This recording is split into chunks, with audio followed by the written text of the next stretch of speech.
환경, 어디까지 보호할 수 있을까요? 전국 쓰레기산 235곳, 불법 폐기물 120만 톤. 일회용품 사용량이 기하급수적으로 증가하면서 쓰레기가 쌓여 거대한 산이 만들어지게 됩니다. 이런 심각성을 인지하고 있는 사람들은 환경 보호를 위해 노력하죠. 청년들을 대상으로 환경 보호를 위해 노력하는 것이 있는지 물어봤습니다. 텀블러를 가지고 다니면서 그래도 플라스틱 컵을 쓰는 것보다는 텀블러를 쓰는 게 좀 더 환경에 도움이 되지 않을까 해서. 저도 이제 일회용품을 아예 안 쓰는 거는 좀 힘들기 때문에 저는 분리배출에 좀 더 신경을 써서 배출하는 것 같습니다. 플라스틱을 버린다든지 할 때 비닐을 뜯는 그런 거 아니면은 마라탕 용기를 버릴 때 깨끗이 세척을 한다든지 노력하고 있습니다. 개인이 환경을 위해 노력하는 것이 정말 도움되는 것일까요? 제가 생각하기에는 아주 절대적이라고 생각을 하고 있습니다. 환경 문제가 발생하는 아주 근본적인 어떤 요인을 보면은 결국은 소비라고 볼 수 있거든요. 우리가 보통 환경 오염은 뭐 공장 같은 데서 이제 많이 발생한다고 생각을 하지만 결국 공장에서는 일반 사람들이 이제 소비하는 그런 제품을 만드는 과정에서 이제 그 환경 오염 물질이 발생하기 때문에 공장보다는 더 이제 원천적인 측면에서 생각하면은 사람들이 어떻게 소비를 하느냐, 기본적인 걸 넘어서는 과도한 소비가 일어났을 때는 결국 공장에서 발생하는 여러 가지 환경 문제를 발생시키기 때문에 아주 기본적인 원인은 결국 사람에게 있고 그 사람이 이제 어떻게 행동하느냐에 따라서 환경 영향이 달라질 수 있기 때문입니다. 분리배출, 환경 보호를 위한 대표적인 방법이죠. 코로나19 이후 배달음식은 우리 삶에 깊게 자리매김하면서 분리배출의 중요성이 더욱 커졌는데요. 모두가 중요하다고 생각하는 분리배출. 중요한 만큼 과연 올바르게 알고 있을지 두 청년을 대상으로 실험을 해봤습니다. 분리배출에 관한 문제를 푸는 두 청년들. 해당 문제는 청년들이 거주하고 있는 지자체에서 제시하는 분리배출 기준에 맞춰 구성되어 있습니다. 열심히 푸는 것 같지만 헷갈려하는 모습도 보입니다. 과연 모두 맞았을까요? 채점한 시험지를 다시 돌려줍니다. 다들 의미심장한 미소를 짓는데요. 열심히 고민한 흔적이 보이네요. 그들의 이야기를 한번 들어볼까요? 생각보다 제가 알고 있던 분리배출이랑 너무 달라서 좀 어려웠던 것 같아요. 이 정도까지 틀릴 줄은 몰랐는데 그래도 반절은 맞추지 않을까 싶었는데 그것도 못했네요. 저 큰 거, 눈에 보이는 것만 좀 대충 하고 나머지는 그냥 종량제에 다 담아서 버리는 것 같아요. 재활용... 크게 생각해 본 적 없는데 그냥 하라고 해서 하는 것 같아요, 평소에는. 그냥 쓰레기통, 분리수거용 쓰레기통만 딱 놓여져 있고 옆에 일반 쓰레기통 큰 거 하나 정도로만 돼 있는데 생각보다 잘 지켜지는 것처럼 보이지는 않았습니다. 이번 문제 중에 니은 보기가 캔 고리를 따로 분리배출하는 거였는데 이걸 떼서 해야 되는지 아니 뭐 그냥 캔 자체가 철이니까 그냥 버려도 되는지 그거 부분에서 조금 많이 헷갈렸었던 것 같아요. 확실히 쉽진 않았는데 적당히 풀만했던 것 같습니다. 제가 또 군대에서 분리수거를 정말 열심히 했기 때문에 그 기억을 살려서 열심히 하고 있습니다. 쓰레기들이 재활용되지 않으면 어딘가에 이제 버려질 거기 때문에 재활용을 통해서 그렇게 활용을 해야 하지 않나 그렇게 생각을 합니다. 제가 아파트에 살아가지고 정말 잘 돼 있습니다. 경비원분들도 계속 관리를 하시고. 분리배출을 해야 하는 이유는 재활용 품목에 따라 공정이 다르기 때문인데요. 버리려고 하는 쓰레기 종류에 맞게 올바른 분리배출을 해야 합니다. 플라스틱의 경우를 보면 일반 폐기물과 분류된 재활용품은 재활용 선별장으로 수거됩니다.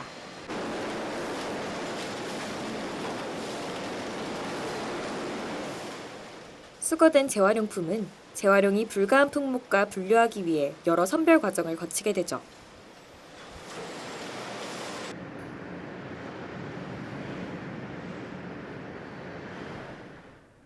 분리 배출을 하지 않으면 이 과정에서 많은 시간이 소요될 수밖에 없습니다.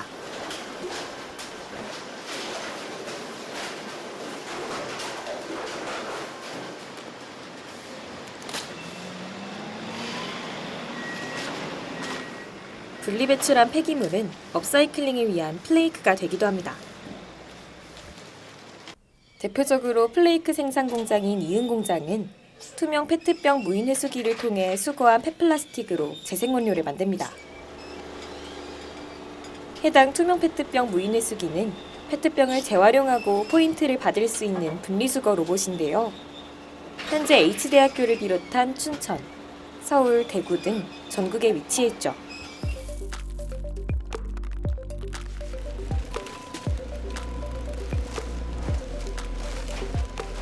투명 페트병 무인 회수기를 거쳐 이은 공장으로 도착한 폐플라스틱은 플레이크로 새롭게 태어나는 과정을 거칩니다.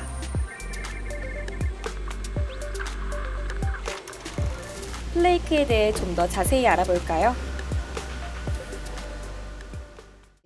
그 페트가 플레이크가 되잖아요. 네네. 혹시 그런 그 플레이크 활용도에 대해 알 수 있을까요? 네네. 플레이크는 보통 이제 크게 네 가지 정도가 있어요. 이제 단섬유에서 이제 노끈이나 부직포, 뭐 인형섬 같은 걸로 생각하시면 될 것 같아요. 그걸로 이제 활용하기도 하고, 두 번째가 이제 시트, 이제 여러분들이 잘 아시는 이제 계란이나 과일 포장용 이제 트레이 같은 거 만드는 용도로 쓰고요. 장섬유라 해서 실을 뽑아서 이제 의류나 신발, 가방 같은 거 인테리어 소재 이런 것도 사용할 수 있습니다.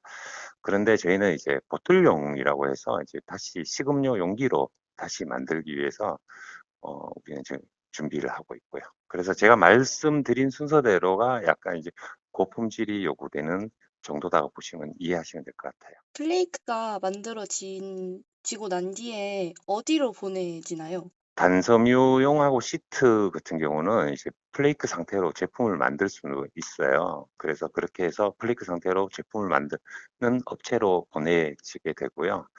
장섬유하고 보틀용은 현재 대부분 이제 플레이크 가지고 펠릿, 이제 칩 형태로 만들어서 이제 제조사에 공급하게 됩니다. 분리 배출을 해야 하는 또 다른 이유는 이렇게 플라스틱을 순환 자원으로 이용하기 위함입니다. 그렇다면 우리는 분리 배출 말고도 환경을 위해 어떤 노력을 하고 있을까요? 환경을 위해 노력하는 청년들의 이야기를 들어보았습니다. 간단한 것부터 시작하려고 하는데요.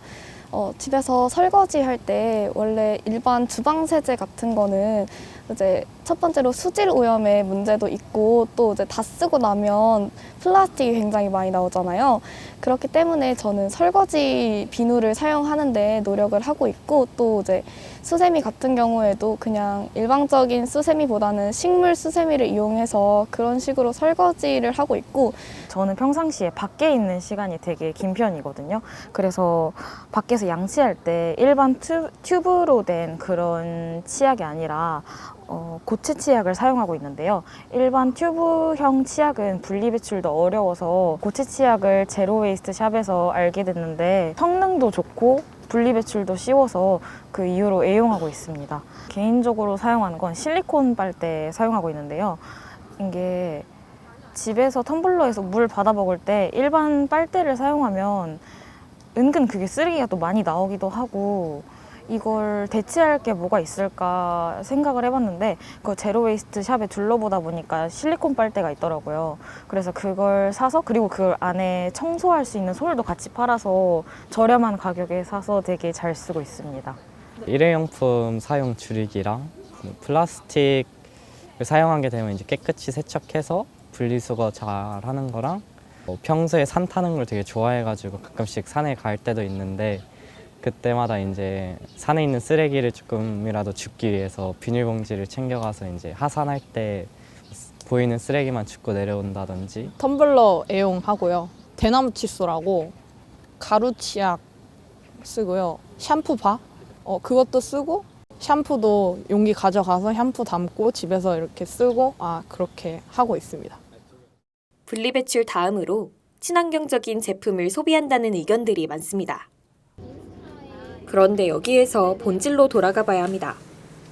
환경을 위한 소비는 정말 환경적일까요? 환경 행동이라고 하면 환경 의식하고는 조금 차이가 있는데, 환경 의식은 그냥 환경에 대한 관심이나 뭐 지식을, 환경과 관련된 지식을 습득한다, 이런 차원이라면, 환경 행동은 그것들을 직접적으로 환경 보호나 환경을 위한 행동들을 직접적으로 일상에서 실천하는 것들을 환경 행동가 environmental behavior라고 합니다. 그런데 이제 우리가 일상에서 알게 모르게 환경 행동들을 굉장히 많이 하죠. 예를 들면 텀블러를 갖고 다닌다던가, 에코백을 들고 다닌다던가, 또 뭐가 있을까요? 다양한 환경 행동들을 하는데, 사실 환경 행동인 것처럼 보이지만 사실은 우리가 리바운드 효과라고 얘기하는데, 그것이 과연 환경 행동인가라는 부분에 대해서 다시 한번 좀 생각해 볼 필요가 있어요. 예를 들면 텀블러를 사용한다 그러면 우리가 텀블러 사용은 당연히 친환경적인 행동이겠거니라고 생각하지만, 텀블러를 만들 때 생산되는 배출되는 온실가스량, 혹은 텀블러는 우리가 계속 씻어야 되잖아요. 씻으면서 사용되는 폐기 되는 그 오염 물질들, 그리고 그것들을 다 썼을 때, 폐기할 때 또 사용되는 배출되는 온실가스량, 이런 것처럼 사실은 그냥 일반 플라스틱 컵을 쓰거나 종이컵을 쓸 때보다 어떻게 생각하면 훨씬 더 많은 온실가스를 배출할 수 있다는 거죠. 이런 것들이 오히려 환경 행동인 것처럼 보이지만 그렇지 않은 역설적인 부분들이 분명히 존재한다고 생각합니다. 환경손익 분기점에 대해 들어보셨나요? 환경손익 분기점은 친환경 제품을 친환경적으로 사용하기 위해 재사용해야 하는 최소 횟수를 말하는데요. 실제 연구에 따르면 텀블러를 친환경적으로 사용하기 위해서는 유리 텀블러는 최소 15번, 플라스틱 텀블러는 17번, 세라믹 텀블러는 최소 39번을 사용해야 합니다. 또한 텀블러 하나를 만들고 폐기하기까지 소비되는 에너지와 온실가스 배출량은 플라스틱 종이컵의 13배, 종이컵의 24배 이상입니다. 에코백은 어떨까요? 면재질의 에코백은 비닐봉지와 비교했을 때 7,100번, 유기농 면일 경우 2만 번 이상 재사용해야 환경 보호에 효과가 있다고 밝혔습니다. 사실 안 쓰는 것들이 환경에는 상당히 좋은 부분이긴 한데, 환경에 좋으면 이제 또 안 좋은 부분이 또 발생하거든요. 경제적인 부분이 나빠지기 때문에 그런 부분이 상당히 고민인 것 같아요. 환경하고 경제적인 부분, 또 우리 지속 가능성을 생각할 때 사회성을 항상 고려하듯이 환경과 경제와 사회 이런 것들이 균형 있게 존립할 수 있도록 그렇게 이제 우리가 고민을 좀 해야 되지 않을까. 사람의 행동도 어느 적정 수준의 소비 이런 것들이 이제 경제적인 부분, 사회적인 부분과 관련이 있기 때문에 아주 합리적인 그런 어떤 소비가 필요하지 않나 이런 생각을 하고 있습니다. 이처럼 환경에 대한 소비자들의 관심이 커지면서 환경을 생각하는 가치 소비 현상도 두드러지게 나타나고 있는데요. 이런 때일수록 진정한 의미의 친환경은 무엇인지, 환경을 생각하는 마음으로 구매했던 물건들이 단지 유행을 쫓기 위해 구매했던 것은 아닌지 돌아보는 시간이 필요합니다. 그렇다면 제로, 쓰레기를 아예 배출하지 않을 수는 없는 걸까요? 네, 제로 웨이스트라는 말을 쓰죠. 그렇죠? 네, 거기서의 제로는 사실 쓰레기를 0으로 만든다 라기보다는 쓰레기를 최소화한다라는 말에 더 가깝다고 생각을 합니다. 사실 생산과 소비가 계속 일어나는 사회잖아요. 우리 현대 사회는. 거기에서 그 생산과 소비의 어떤 부산물로서 쓰레기가 발생하지 않는다라는 건 사실 불가능하다고 생각을 합니다. 그래서 저는 현실적으로 쓰레기의 발생량을 아예 0으로 만든다가 아니라 어떤 재활용품을 계속 사용한다든지, 아니면 다회용 제품들을 이용한다든지, 아니면 분리수거를 열심히 한다든지, 이런 식으로 해서 쓰레기를 최소화해 나가자. 이것이 제로 웨이스트가 지향하는 바가 아닐까 생각합니다. 네, 저는 좀 지역을 연구하고 도시를 연구하는 사람이어서 좀 여러 도시들을 돌아다닐 기회들도 많고 그러다 보니까 호텔에서 잘 경우가 굉장히 많아요. 근데 최근에 호텔에서 그런 어메니티, 예전에는 그 어메니티들, 고급의 어메니티들을 막 이제 샴푸, 린스 해서 우리 싸갖고 오기도 하고 그러는데 그런 어메니티들을 요새는 이제 배치하지 않는 경우가 많습니다. 그래서 요새는 제가 출장 다닐 때 거의 그런 어메니티를 다 직접 싸가지고 다니는.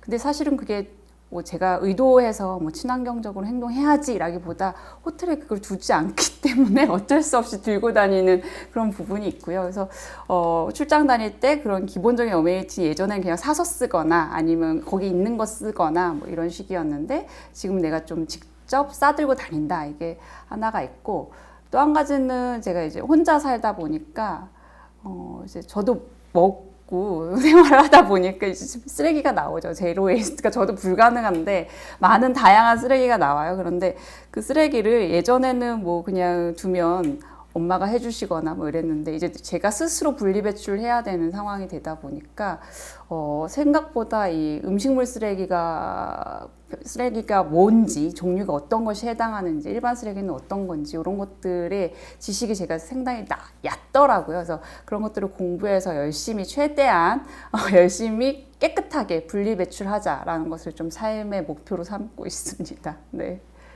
청년들의 생각을 묻기 위해 환경사회학에 대해 배우고 학생들의 의견을 발표하는 수업을 찾아가 봤습니다. 환경에 대해 공부하는 학생들의 생각은 어떨까요? 완전한 제거는 좀 어려울 것 같은데 그 대신에 그 쓰레기를 어떻게 재활용하느냐가 이제 좀 중요할 것 같아요. 그래서 제가 이제 제로 웨이스트 샵을 가끔 방문을 하는데 그런 플라스틱 쓰레기들을 또 재활용해서 어떤 이제 상품으로 만들어서 또 팔기도 하더라고요. 그런 식으로 조금씩 쓰레기를 줄여나가면 좀 쓰레기 제거가 어느 정도 가능하지 않을까 생각합니다. 혹시 본인의 환경을 위해 뭐 노력하고 있는 활동이 있다면 뭐가 있을까요? 저는 일회용품 사용하는 게 조금 민감해가지고 그래서 평소에 이제 그런 음식물 같은 거 가지고 다닐 때 통 같은 걸 가져가서 그냥 일회용품 주지 말고 여기다 담아달라고 할 때가 간혹 있고 컵도 웬만하면 맨날 텀블러 여기 있는 것처럼 들고 다녀서 사용하려고 합니다. 네. 이미 너무 많은 쓰레기들이 많이 있고 앞으로도 더 많이 발생할 거기 때문에 전 아예 제로가 된다는 건 불가능하다고 생각해요. 딱히 없는 것 같긴 한데 굳이 있다고 한다면 쓰레기 바닥에 안 버리기? 네. 아니면 보이는 건 줍기 뭐 이런 거 이 정도가 있는 것 같아요. 제로. 여러분은 제로 웨이스트에 대해 얼마나 알고 있으신가요? 여기 쓰레기 배출을 최소화하기 위해 노력하는 착한 가게들이 있습니다. 친환경 용기를 이용하고 있는 요식업 매장을 찾아가 봤습니다. 카레, 파스타 등을 판매하고 있죠. 노플라스틱이라는 문구가 보이는데요.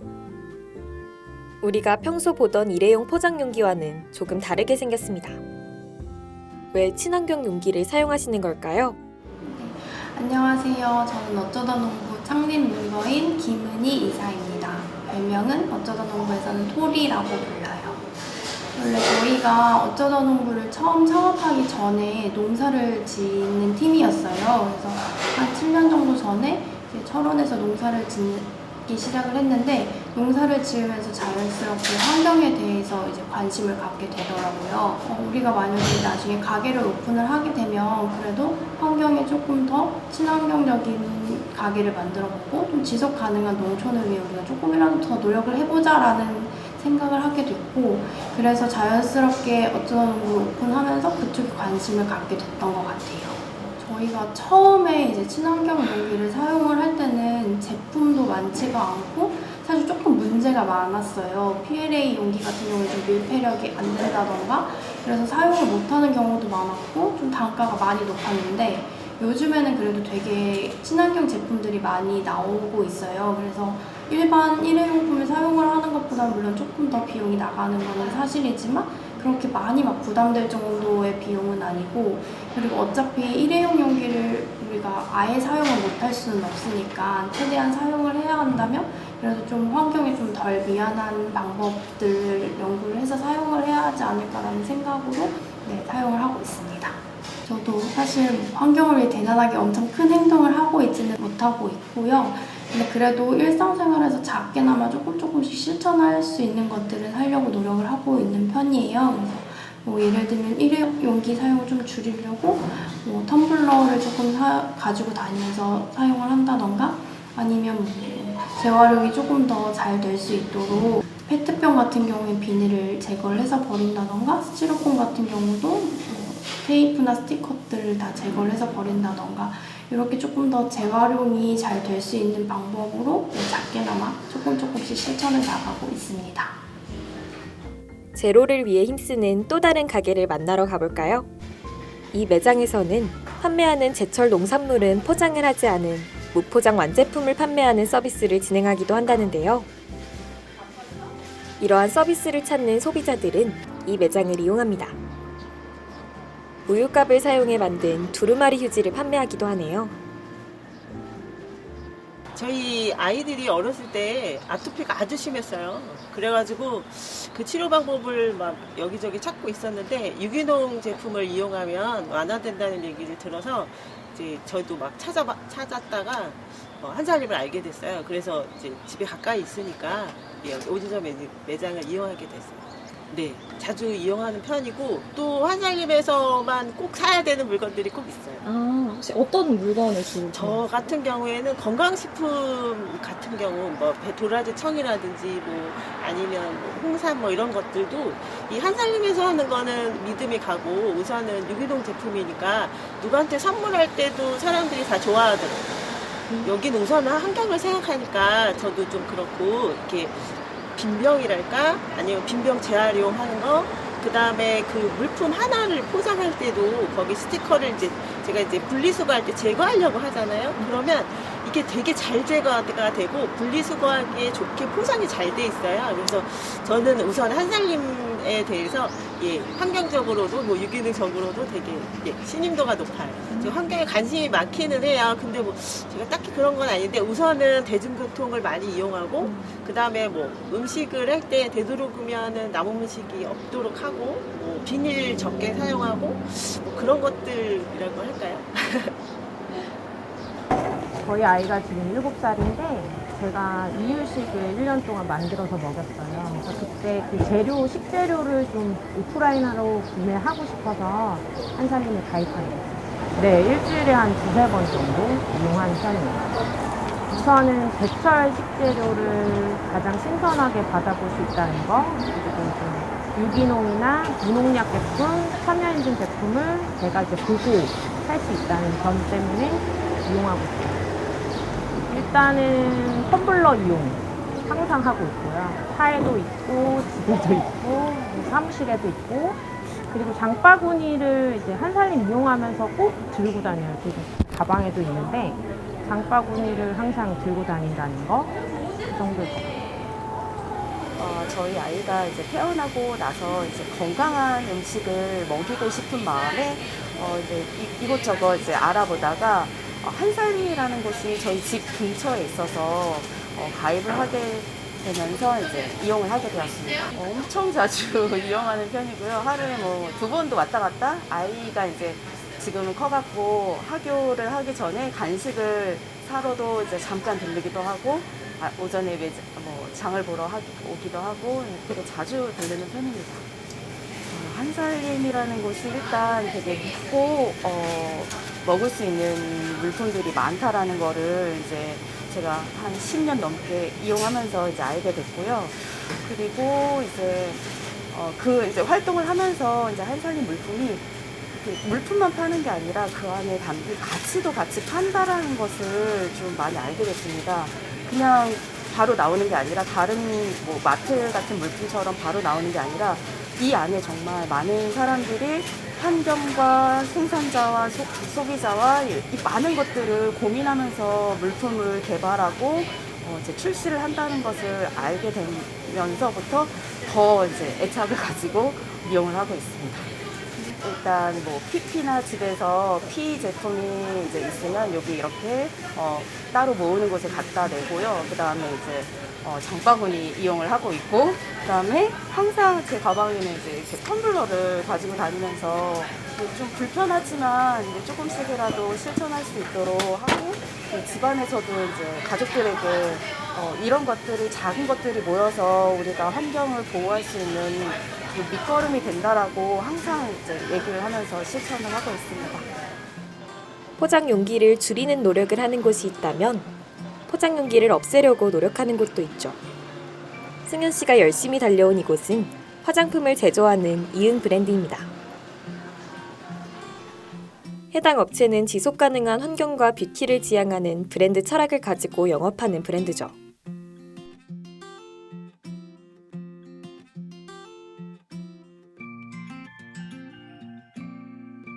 이런 이응 브랜드의 철학을 엿볼 수 있는 곳이 바로 이곳, 이응 브랜드의 리필 스테이션 매장입니다. 이응 브랜드에서는 물품을 새로 사지 않고 기존 용기의 리필에 구매할 수 있는데요. 이것이 바로 리필 스테이션입니다. 세제나 샴푸, 로션 등을 내용물만 용기에 소분하는 형식으로 판매하고 있죠. 리필 스테이션 사용법은 어렵지 않습니다. 소독된 통을 기계에 넣고 용량을 설정해 그에 맞는 값을 지불하면 되는 구조로 되어 있습니다.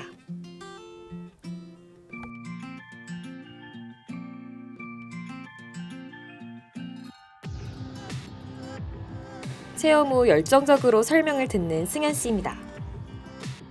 제로에 한 발짝 가까워진 것 같네요.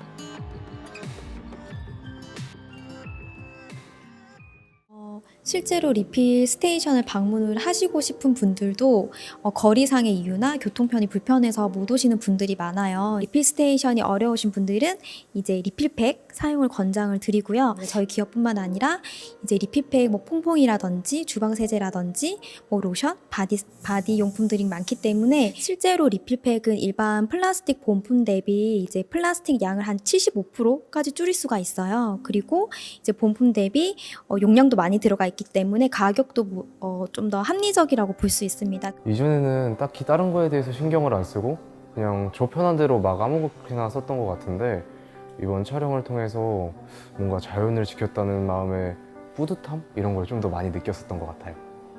리필 스테이션이 생각보다 제품이 굉장히 다양하고 향도 좋고, 그리고 쉽게 접근도 할 수 있었고, 제가 이전까지 들어본 적이 없었는데 이번 기회에 한번 알게 돼서 정말 유용했었던 것 같습니다.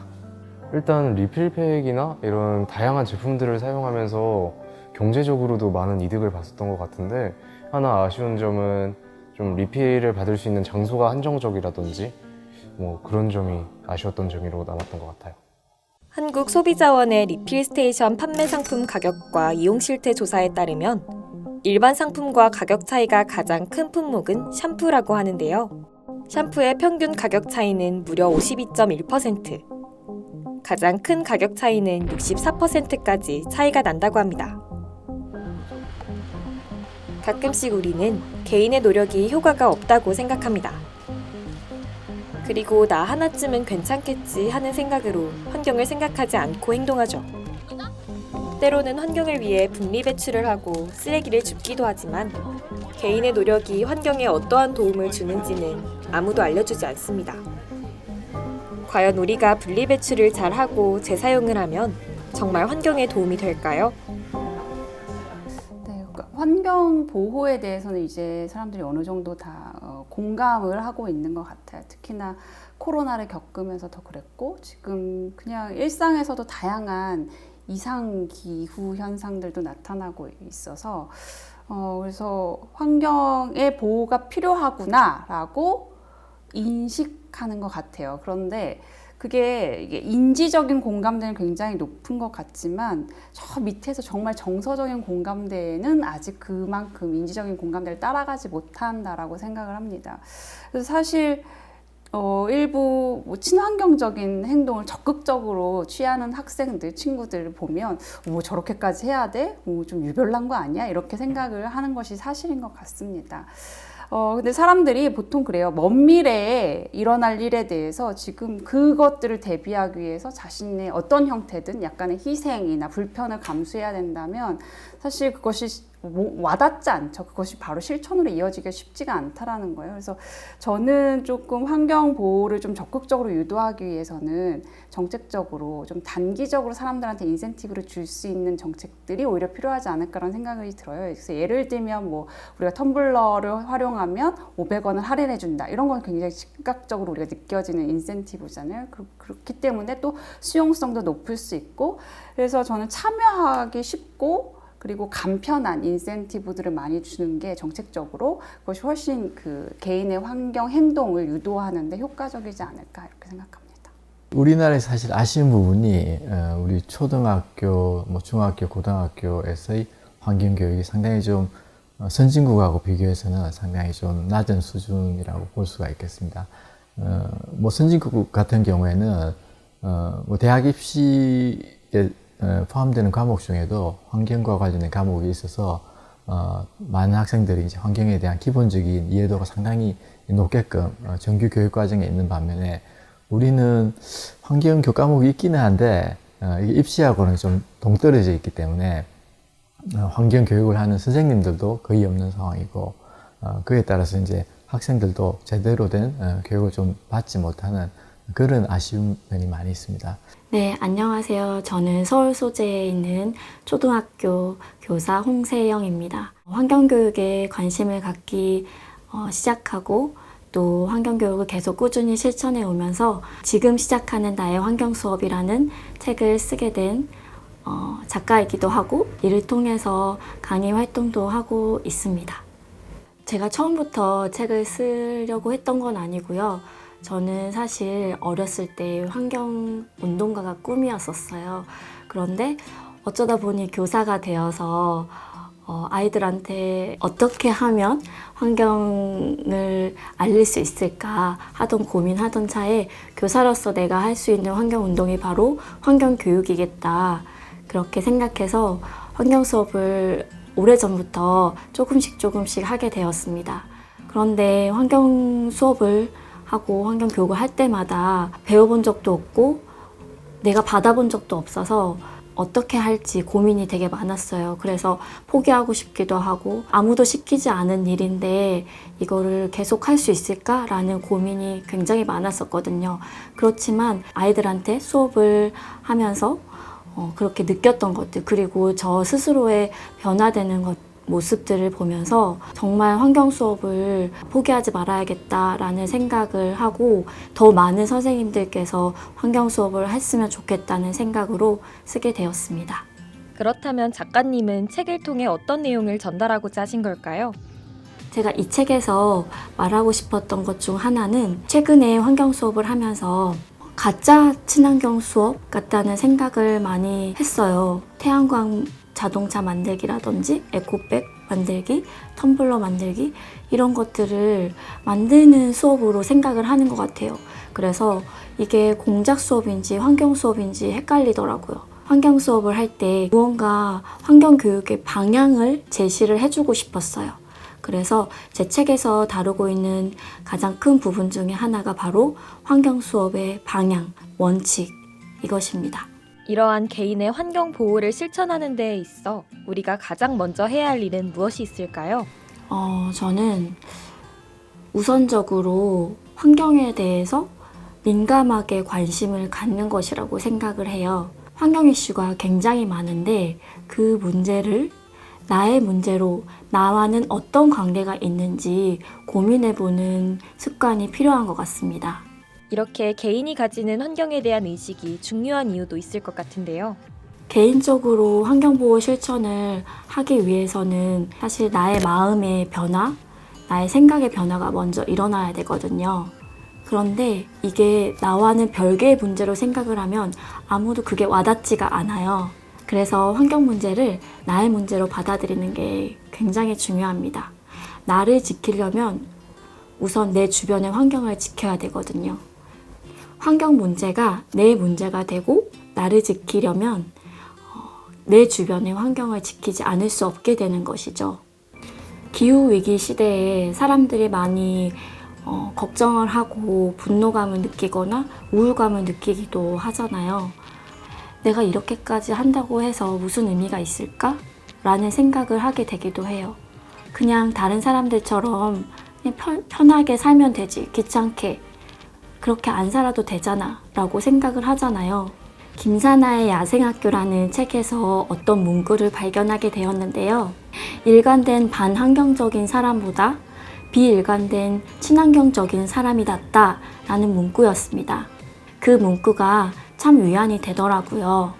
그래서 저는 나의 인생에서 환경을 빼놓을 수 없겠구나, 환경을 의식할 수밖에 없겠구나 라는 생각을 했습니다. 저는 환경을 의식하는 삶을 살기로 하였습니다.